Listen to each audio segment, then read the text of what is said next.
ಏನು ಇಷ್ಟಪಟ್ಟು ತಿಂತಾಯಿದ್ರು ನೀವು ಮಾಡಿದ ಅಡುಗೆನಲ್ಲಿ ಬಂಗಾರಪ್ಪನವರು? ಅವ್ರಿಗೆ ಡಿಫ್ರೆಂಟ್ ಅಡುಗೆ ಮಾಡಿಕೊಡ್ಬೇಕಾಯ್ತು. ಆವಾಗೆಲ್ಲ ಈ ಥರ ಯೂಟ್ಯೂಬೆಲ್ಲ ಇರಲಿಲ್ಲ. ನಮಗೆ ಮೊದಲೆಲ್ಲ ಬುಕ್ಸ್ ತೊಗೊಂಬರ್ತಾಯಿದ್ದೆ. ಆ ಬುಕ್ಸಲ್ಲೆಲ್ಲ ನೋಡ್ಕೊಂಡು ಅಡುಗೆಗಳು ಮಾಡ್ತಾಯಿದ್ದೆ. ಕೆಲವು ಸಲ ಮಾಡಿದ್ದೆ, ಒಂದು ಸೂಪ್ ಮಾಡಿದ್ದೆ, ಚೈನೀಸ್ ಸೂಪ್. ಅದು ಹೋಗ್ಬಿಟ್ಟು ವಿಚಿತ್ರವಾಗಿ ಆಗ್ಬಿಟ್ಟಿತ್ತು. ಮಾಮ ಅವ್ರು ಅದು ಕುಡಿದ್ಬಿಟ್ಟು, ಏನಮ್ಮ ಇದೊಳ್ಳೆ ತಂಬಳಿ ಸಾರು ಇದ್ದಂಗಿದೆ. ಮೀನ್ಸ್ ಅದು ಏನೋ ಮಾಡೋಕ್ಕೆ ಹೋಗ್ತೀವಿ, ಅದು ಮೀನ್ಸ್ ಕಲಿತಾ ಇರ್ತೀವಲ್ಲ, ಬುಕ್ಸ್ ನೋಡ್ಕೊಂಡು ಮಾಡ್ತಾ ಇದ್ದಿದ್ದು. ಸೊ ಒಳ್ಳೆ ಜೋರಾಗಿ ನಗೋರು ನನ್ನನ್ನು ನೋಡಿ. ಸೊ ನಿಮ್ಮಿಬ್ಬರಲ್ಲಿ ತುಂಬ ಜಿಪ್ಪುಂಡ್ರು ಯಾರು? ನಾನೇ. ನನಗೆ ತುಂಬ ದುಡ್ಡು ವೇಸ್ಟ್ ಮಾಡೋದು ಏನಾದರೂ ಆಗಲಿ, ಇದು ದುಡ್ಡೇ ಅಲ್ಲ, ಬೇನಾದರೂ ಆಗಲಿ ವೇಸ್ಟ್ ಮಾಡೋಕ್ಕೆ ಇಷ್ಟಪಡಲ್ಲ. ಇಬ್ಬರಲ್ಲಿ ಜಾಸ್ತಿ ಫುಡ್ಡಿ ಯಾರು? ಮದು.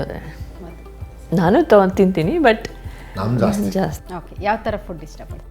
ನಾನ್ ವೆಜ್ ಎಲ್ಲ ಥರದ್ದು ಇಷ್ಟಪಡ್ತಾರೆ. ವೆಜ್ ಸ್ವಲ್ಪ ಕಡಿಮೆ, ನಾನ್ ವೆಜ್ ಮತ್ತು ಚೈನೀಸ್ ಅವು ಇವೆಲ್ಲ ಇಷ್ಟಪಡ್ತಾರೆ. ಯಾವ್ದಾದ್ರು ಫೇವ್ರೆಟ್ ಅಡ್ಡ? ಸತ್ಯಾಗ್ಲೂ ಇಲ್ಲ. ಇಲ್ಲಿ ವೈಟ್ ಪೆಟಲ್ಸ್ ಅಂತ ಇದೆ, ಸೋಮಯ್ಯ ಅಂತ ಅವ್ರದ್ದು ಜಾಗ. ಅವರು ಈ ಮದುವೆಗೆಲ್ಲ ಕೊಡ್ತಾ ಇರ್ತಾರೆ.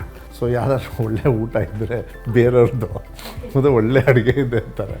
ಸುಮ್ಮನೆ ಹಿಂದೆ ಹೋಗ್ಬಿಟ್ಟು ಕೂತ್ಕೊಂಡು ಊಟ ಮಾಡ್ಕೊಂಡು ಬರ್ತೀವಿ. ಅವ್ರಿಗೆ ಗೊತ್ತೇ ಆಗಲ್ಲ. ಹೇಳಿದಾರೆ ಯಾರೋ ದುಡ್ಡು ಎಲ್ಲ ಜಾತ್ರೆ. ಆದರೆ ಈಗ ಮಾಡಿಲ್ಲ ಸದ್ಯಕ್ಕೆ. ಮುಂಚೆ ಅಂತೂ ವೈಟ್ ರೆಗ್ಯುಲರ್ಲಿ. ಇಬ್ಬರಲ್ಲಿ ಯಾರಿಗೆ ತುಂಬ ಸಿನಿಮಾ ಕ್ರೇಜ್ ಜಾಸ್ತಿ? ಸಿನಿಮಾ ಇಬ್ಬರಿಗೂ. ಬಟ್ ತೆಲುಗು ಅವರು. ನಾನು ಸ್ವಲ್ಪ ಇಂಗ್ಲೀಷ್ ಜಸ್ಟ್ ಫಾರ್ ಟೆಕ್ನಾಲಜಿ ಇದಕ್ಕೆ ನೋಡ್ತೀನಿ. ಬಟ್ ಯಾವ್ದಾದ್ರು ಇದ್ರ ಕನ್ನಡನೂ ಅಷ್ಟೇ, ಕೆಲವು ಮೂವೀಸ್ ತುಂಬ ಚೆನ್ನಾಗಿದೆ. ರೀಸೆಂಟಾಗಿ ನೋಡಿದ ಮೂವಿ ಯಾವುದು? ಬೈರತಿ. ಶಿವಣ್ಣಂದು ಎಲ್ಲ ಮೂವೀಸು ನೋಡ್ತೀರಾ? ಹೌದು.